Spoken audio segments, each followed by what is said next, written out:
Et salut tout le monde, c'est Yannick, j'espère que vous allez bien. Je fais cette petite vidéo pour expliquer brièvement comment moi je m'y prends pour faire de la reproduction. Donc bon, je vous ai déjà présenté en gros dans ma base l'endroit où je m'en occupe. Là on va commencer simple avec deux mammifères, donc là en l'occurrence deux loups. Alors faut prendre un couple. Bon, du coup vraiment un mâle et une femelle, hein. Deux mâles ou deux femelles ensemble ça fonctionne pas. Donc pour commencer, il faut les cloisonner parce qu'il va falloir les mettre en mode promenade active.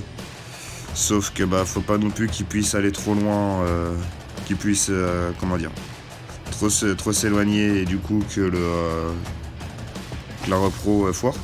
Comme si vous voulez là quand ils sont en mode juste comme ça. Bon, ils ont des petits cœurs roses à côté d'eux, mais pour la reproduction, il faut que ce soit des cœurs rouges. Hop. Voilà, donc là normalement ils pourront pas se barrer trop loin. Normalement ils pourront pas se barrer trop loin. Voilà.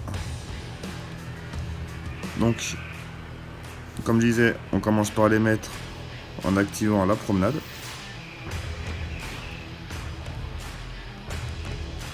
Voilà. Donc là, les deux peuvent se balader et vous voyez, maintenant, les cœurs sont rouges. Donc on voit la progression de la repro au-dessus de la femelle. Bon là, je suis obligé de mettre une porte parce que le problème, c'est que les loups, si je dis pas de conneries, ils peuvent passer par les portes du moment qu'il y a de l'espace au-dessus. Ah merde, j'ai pas pris de porte. Hop. Donc voilà, pour commencer, vous voyez, c'est tout simple. En plus, ça va assez vite. Dépêchez de placer parce que là, il commence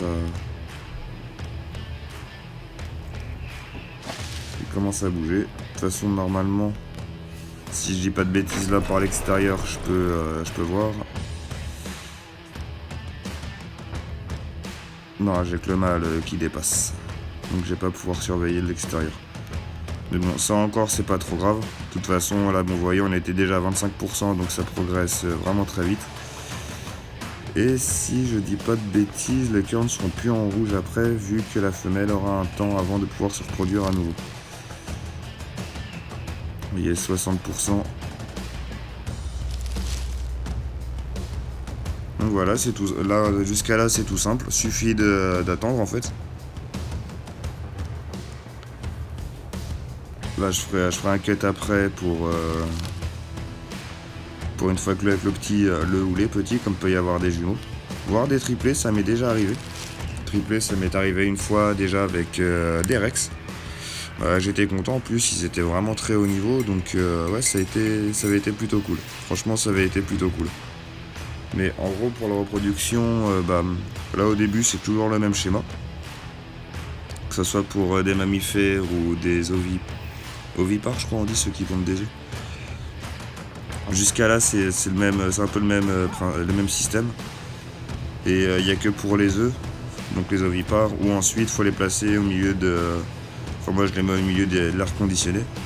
Comme ils ont besoin d'une certaine température pour éclore les œufs. Ah, il n'y a plus les cœurs, je crois que c'est bon.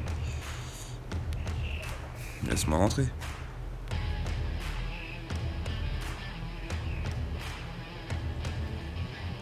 Ah, et maintenant elle est gestante.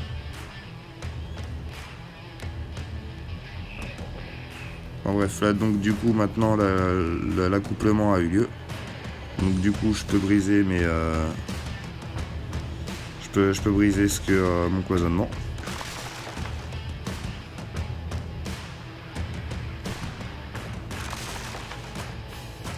C'est marrant, je me rappelais pas de ça. Hop.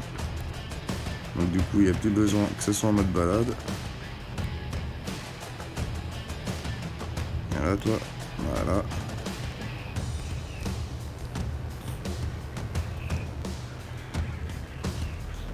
Hop, le mâle, on va pouvoir le remettre à l'extérieur.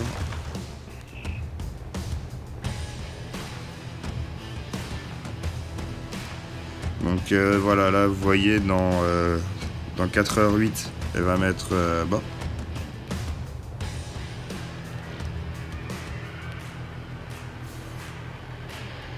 Donc pour l'instant on peut ressortir le mâle.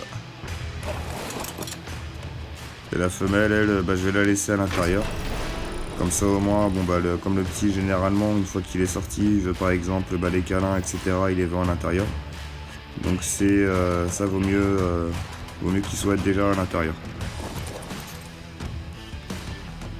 Enfin, vaut mieux qu'il naisse à l'intérieur, c'est plus simple, ça évite de perdre du temps.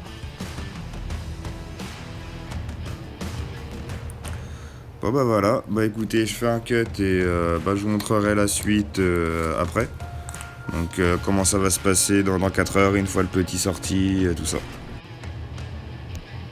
Alors, je vous retrouve maintenant, comme vous pouvez le constater, au niveau de la progression de la gestation. Il reste plus que quelques secondes avant que la louve mette bas.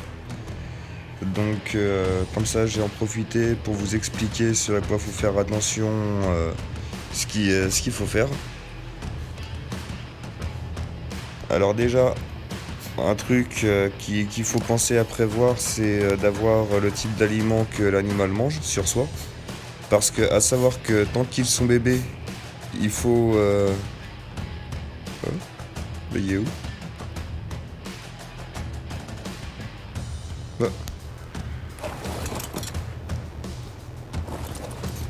Il est où mon bébé? Ah, oh, il y en a deux, super! Un mâle et une femelle, oh, trop génial, je suis trop content. Enfin donc, déjà en premier lieu, faut les réclamer. Voilà, comme ceci.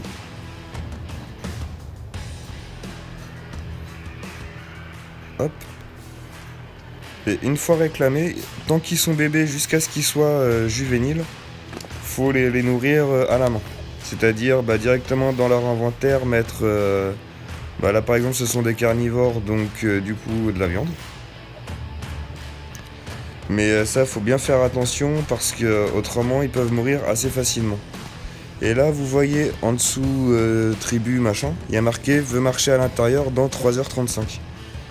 Alors ça quand ça sera donc dans 3h35, il faudra que je siffle pour qu'ils me suivent. Et ça fera monter sa barre de... ça fera monter sa barre en gros pour le rendre plus performant. Et l'autre, la femelle, il y a marqué œuf de dodo. C'est-à-dire qu'il faudra que je fasse une kibble de dodo et que je lui donne directement à manger dans 3,35. Donc en le mettant dans ma barre de raccourci et à ce moment-là, voilà, lui donner comme par exemple pour un tam passif.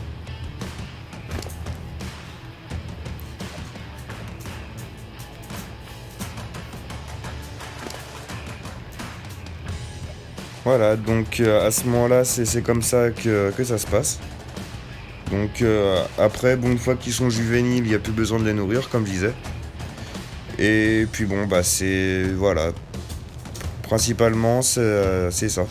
Autrement, on peut aussi y avoir, pour l'attachement, on peut y avoir à leur faire un câlin.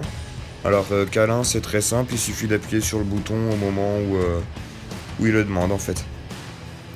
Donc là j'en profite pour vous montrer la différence, comment savoir quand ils veulent manger alors que on peut pas voir le timer. Vous voyez comme là on voit pas le timer.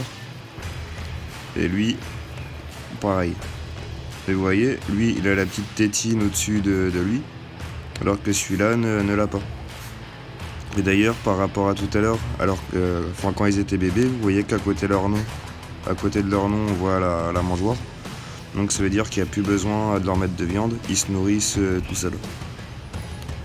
Alors là donc pour leur donner les croquettes, comme je disais c'est comme pour le tam passif.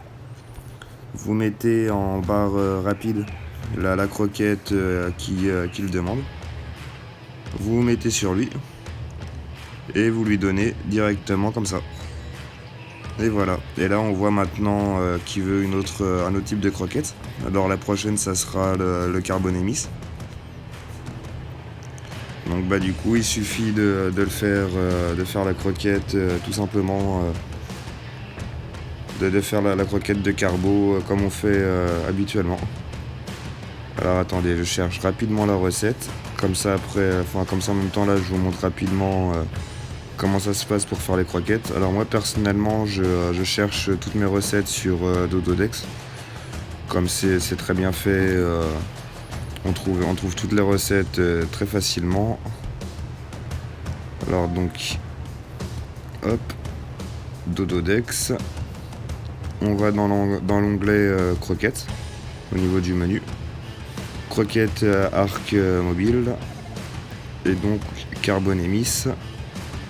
Je vois qu'il me faut l'œuf de tortue, une rocarotte, une viande prime fumée et mes berry fibres. Donc je vais prendre mes fibres. Tac. Voilà, bon, il en faut pas beaucoup, hein, il faut 3 fibres. Bon, moi je fais comme ça parce que j'ai pas envie de m'embêter à compter. Alors, une rocarotte.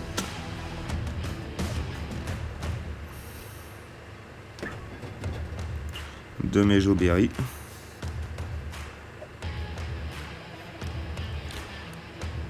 Ensuite, ma prime fumée.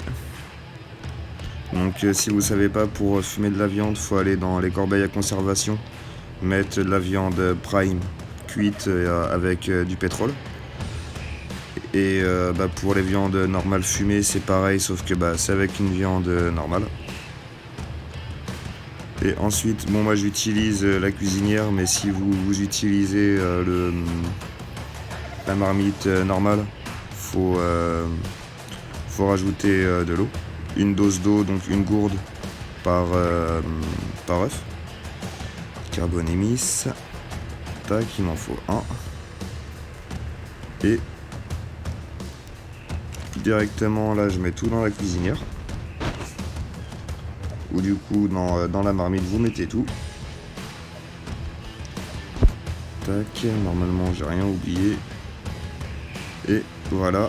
J'ai ma kibble de Carbonémis pour tout à l'heure pour lui donner. C'est aussi simple que ça. Ça peut rester là. Tac. Et voilà. Oui, mais voilà, désolé, ça avait planté. Et pareil, un bon conseil que je peux vous donner, c'est moi personnellement, régulièrement, je fais des chasses aux œufs. Donc où j'essaye de récupérer un peu de tout comme œuf. Parce que ils peuvent demander vraiment tout et n'importe quoi comme type de croquettes. Alors les chasses aux œufs, c'est tout simple. Généralement moi je prends le petit ranodon. Comme ça bon, c'est quand même relativement rapide et le mien est boosté en point de portage pour pouvoir prendre pas mal d'œufs. Et puis je me balade un peu partout sur la map pour essayer d'en trouver.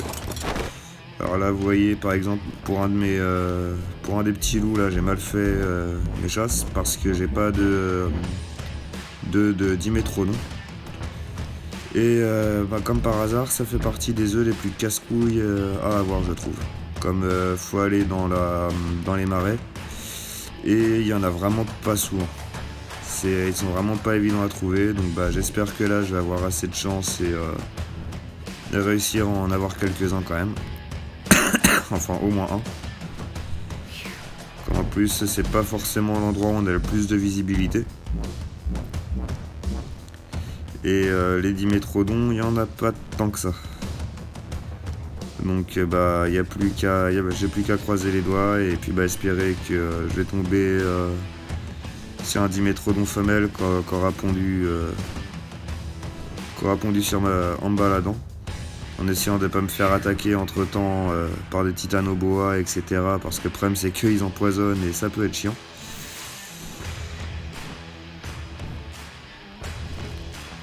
Enfin voilà, donc c'est un conseil que je peux vous donner pour pas vous retrouver en galère comme moi, à devoir fouiller dans des marais, etc. Du moins pas à la dernière minute, parce que mine de rien, ça peut quand même être assez long des fois pour trouver certains types d'œufs. Puis après le statut juvénile, il passe au statut adolescent. Donc comme vous voyez là, par rapport à des adultes, il commence à avoir presque une taille normale. Enfin presque. Il reste tout petit, mais bon. Et vous voyez pourquoi je vous disais tout à l'heure qu'il fallait bien faire attention à avoir un peu de tout comme œuf. c'est que hier, parce que c'était hier du coup, j'ai beau avoir passé je ne sais pas combien de temps dans les marais à essayer de récupérer des œufs de dimétrodon, j'ai pas réussi à en trouver un seul. Et puis bon voilà, avec le travail, j'ai vraiment pas le temps de continuer à chercher. Donc du coup, j'étais obligé d'arrêter son marquage pour l'instant. Donc vous voyez, l'autre a continué à progresser. Pour lui, là, je suis complètement bloqué, ça me fait bien chier. Mais bon. Au moins, j'aurai déjà la femelle qui aura bien monté. Mais petit avantage quand même d'avoir passé du temps dans les marais. Ça m'a permis de récupérer ce que je n'avais pas jusque là. C'est pas mal de graines de Plantix. Donc comme ça je vais pouvoir en faire profiter aussi les autres membres du serveur. Oula, sacré bug. Donc pour ceux qui connaissent pas, la Plantix, c'est ça. C'est une plante qui a un peu le même effet que les tourelles automatiques, qui tire sur les ennemis. Et maintenant nous voilà avec nos 2 bébés adultes. Donc je vais vous montrer un petit peu l'intérêt de s'embêter avec les œufs et tout ça. Donc là ils sont adultes ils sont passés adultes dans la nuit là. Donc ils ont gagné des niveaux parce que vous savez qu'au début ils ont gagné assez vite. Mais j'ai touché à rien. J'ai réparti aucun point ni rien. Donc là, ici on a la femelle que comme vous voyez là, au niveau de la barre de marquage là, sous le nombre de créatures apprivoisées, elle est marquée à 66%. Donc ça c'est la femelle, c'est celle sur laquelle j'ai pu progresser pas trop mal. Et là on a le mâle, donc lui qui n'est marqué que à 16%. Donc déjà première différence, là en vie il a 3476 et la femelle a 3808. Donc déjà ça fait quand même dans les 350 de différence, c'est déjà pas mal. Et autrement encore en différence, bon, niveau énergie, oxygène, nourriture, c'est pareil. Par contre là regardez, en dégâts de mêlée elle est à 528 et en vitesse de mouvement elle est à 143, alors que le mâle n'est qu'à 483 de dégâts et à 133 de vitesse. Donc vous voyez, c'est quand même intéressant de pouvoir de bien faire progresser le marquage. Donc voilà, je pense avoir fait le tour sur la reproduction des mammifères. Bon là c'était des loups, mais c'est à peu près pareil après pour tous les mammifères de toute façon. Donc j'espère que cette vidéo vous a plu et qu'elle vous sera utile. Et que voilà, si vous avez aimé ou alors si vous avez des remarques, suggestions, questions, n'hésitez pas à les laisser en commentaire. Quand je les verrai, j'y répondrai.